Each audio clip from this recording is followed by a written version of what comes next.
Welcome to Shooting Straight with Brad and David. I'm David Klaus, your Navajo County Sheriff, and my partner. I'm Brad Carline, the Navajo County Attorney. And this week we're joined with Chief Savage from Timber Mesa Fire. Chief, thanks for joining us. Well, thank you for having me. Well, it's June and we're here to talk obviously about fire season and what that has to do with our community. We know that's a big topic, but in addition to that, we also have our 20th anniversary of the Rodeo Chedeski fire. Almost to the day today, right? Yeah. So 20 years later, what's changed, and what are still some of our challenges that we face? Unfortunately, not enough has changed, right? There's been a lot of good work done in terms of forest thinning and forest management, but not nearly to the degree that it would need to be to consider our community safe. I don't know if you recall, but shortly after the Paradise, California fire that burned through that community, there was a local article ran that talked about our risk level as compared to Paradise, and we're actually at a higher risk level than that community was when it got burned over. Here locally. Yeah. So that is still true to this day, despite some really good efforts. Again, I don't want to downplay any of the efforts that have been made to reduce our risks here, but we're still at significant risk, and this season in particular, right? Our weather, our indices that we look at, and you're familiar with them, the ERCs are pushing record levels as we speak. We're already almost at the 97th percentile, which would lead to things like forest closures, but it's illustrative of our risk right now, and we're at extraordinary risk today. Well, that's a great point you bring up. I mean, I was thinking of it today. I was in South County most of this morning, and just beautiful. We live in a beautiful community, but when you look back, and I knew we were having this conversation, you look back at the anniversary, and I'm sure we've all seen the photos of the long line of cars leaving town, and you see the dark skies and with an orange glow. With an orange glow, and it's such I was driving that. It's such a sad view, but yeah, Brad, you were there. Yeah, my daughter was about 14 at the time, and my parents lived in Heber Overgaard, and she was visiting with them. They evacuated to Payson. My wife and I had just had our oldest son. He was 3 months old at the time, living in Show Low. We evacuated down to her family in Coolidge. Then I came back up. I was a deputy prosecutor then, and lived with the county attorney at the time, Mel Bowers, in Holbrook, because the work didn't stop. In fact, with the looting and some of the stuff that did go on, it wasn't much. We needed people there for that. Yeah, that was a sad time. We lost, I think, 400 homes in between Pinedale, Heber, Clay Springs. Quite a few.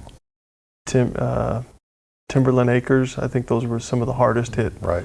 Hardest hit communities, but I think the anniversary date is actually June 18th was the day the rodeo fire started. Right. You've talked about some of the things that we've done locally to help protect us. What are some of those things we've done in the intervening 20 years? Sure. Land ownership is a big deal, right? We've got private land, but we also have Forest Service, we have state land, we have BLM land, so we have tribal land. Tribal land. We have various entities working on different projects throughout the community. There are local fire departments that are doing good work in terms of fuels mitigation. Timber Mesa, as an example, has opted to work with private contractors. We've got a project going on right now in Porter Mountain Estates to reduce the fuels on private property there, which historically we've not had much opportunity to impact. But again, Forest Service, state land or state forestry, and the tribal government has done a remarkable job in trying to thin what they can. But we're dealing with 1 million acres of untreated fuel, essentially, and that's a lot to get to, right? And if we're doing a few hundred acres here and a few hundred acres there, we never quite get around on that. I remember it was a number of years ago now. Casey Sheriff Clark was the sheriff. I was down in Tucson at a conference, and I think it was called this Cedar Fire. Started down on 60, and he calls me and says, "Get home, it's coming, and your house, because I live on the south end of town, is going to be one of the first." But then it hit a thinned out area that the tribe had done and seemed to die down enough for the firefighters to get it under control. Have we done more of that thinning on the areas in the forest or tribal lands to help protect Show Low and Linden and Heber and Pinetop and Lakeside and White River? I think the tribe deserves tremendous credit for the work that they've done historically along the rim and to protect our communities from fire that would encroach coming from the tribal lands.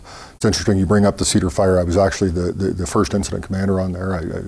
Lieutenant Garvin and I were standing in the middle of the road on Highway 60 watching that fire as it first started up and trying to get resources into the area and anticipating this time of year and the weather and where that fire was going. And we were fortunate for a couple of things. One, that it hit those thinned out areas.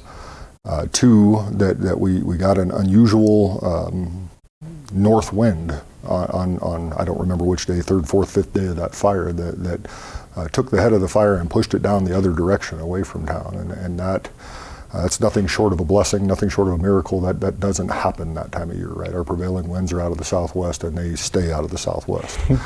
Day after quite day. strong. Besides, So it was a unique set of circumstances there that really had a fortunate outcome for all of us here, or resulted in a fortunate outcome for all of us here. Similarly, in the Wallow fire, if you recall that in 2011, if you look at a map of that fire, it almost resembles a handprint, right? Mm-hmm. And what you're seeing in between those fingers is those thinned out areas around the communities of Greer, Springerville, Alpine, where there had been Forest Service treatments done in those areas, and when the fire hit there, it was manageable at that point.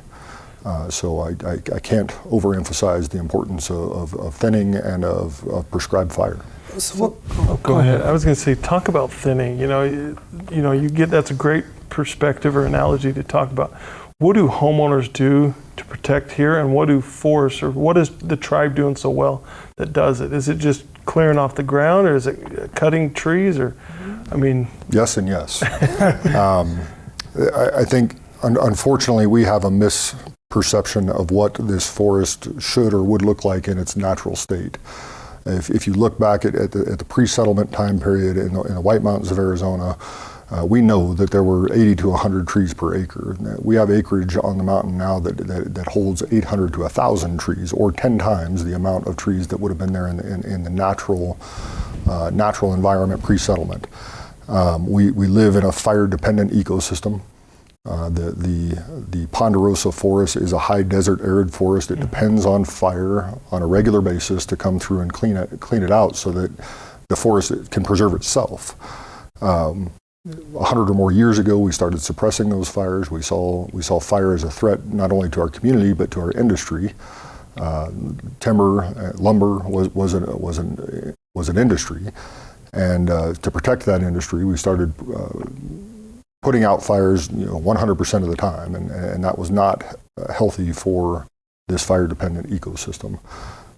How we get back to that pre-settlement is going to be a combination of things. Thinning is certainly one of those, and that is ground litter, that is trees, that is ladder fuels that would carry the fire into the canopies. But it's also reintroducing fire, right? And I know nobody likes the smoke. I know we get all the phone calls when there's prescribed burning going on. It's almost universally never the fire department doing that. It's typically the Forest Service or the tribe, because they have the resources and the land ownership and the ability to do that. But we support it, and so we take those phone calls and we hear from hundreds of our community members that they can't stand the smoke, but if we don't do that, right, if we don't manage the forest effectively, then we're all in trouble. Yeah, and it's going back to one of your first statements. If our risk is higher than what happened in Paradise, California, I mean, that was devastating. Absolutely. But fire mitigating, we often look at it, or the public say, fire season is May, June, July, or sometimes April, May, June. But for you guys, you're looking at this year round then. We are looking at it locally year round.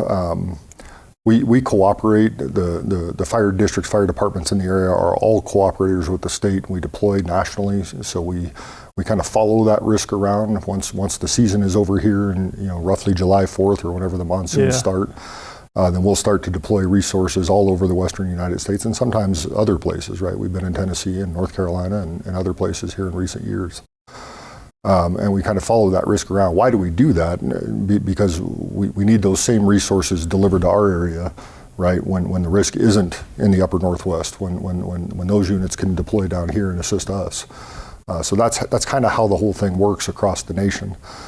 But from a local perspective only, yes, we're looking at this year round. And really the time to clean your yard or to take care of your property isn't June 12th, right? Yeah, for sure. Or whatever. The time to do that is through the fall and the spring and to have it ready for summer and the summer fire season. One of our biggest concerns, right, it could be a structure fire, it could be a small brush fire that starts in town and moves from town onto the forest at this point because there has been so much thinning work done around, but internal to these communities, we haven't necessarily seen a strong effort to make sure that our communities are safe. That is a great point you bring up. There was a big fire in the Pine Top Country Club last summer. I happened to be riding with one of the guys that day, and it was the next day. But this home was right in the middle of a lot of tall trees, and the country club very well. If that catches those trees on and then it just runs through the community. Right. I mean, it just makes you really think about time of year. If that happens in the middle of the winter, we're probably okay. Yeah, we're all right. But if it happens in the middle of June, we're in trouble. It's a big threat. So what kind of resources do you have available in this time of year when the risk is the highest? We had that Marshall Hill fire out south of around Vernon that broke out recently. Right. What kind of resources can you throw on that immediately to try to make sure it doesn't get out of hand? We have been very fortunate so far early in the season, right? We also had the fire just south of Cheney Ranch here not too long ago. And in both of those scenarios, we had a lot of resources, right? So all of our local resources are in place. We have a lot of Forest Service resources that have been pre-positioned here, and aircraft were available. All of the things aligned for us to have an effective firefight there and keep those fires small. Once we start seeing multiple fires going, and those resources get dispersed a little bit, right, then we're wholly dependent on local resources for the initial attack. And then we're waiting for resources to come in from other areas, to be released from other fires or again, from Washington or from wherever they come from. So we've been very fortunate this year to have a lot of resources in place. Again, as Timber Mesa, we do during this time of year, I don't send units anywhere else, right? All of our resources are here. All of our resources are available and ready for deployment right now. So the Cheney Ranch one, that's within the Timber Mesa district, isn't it?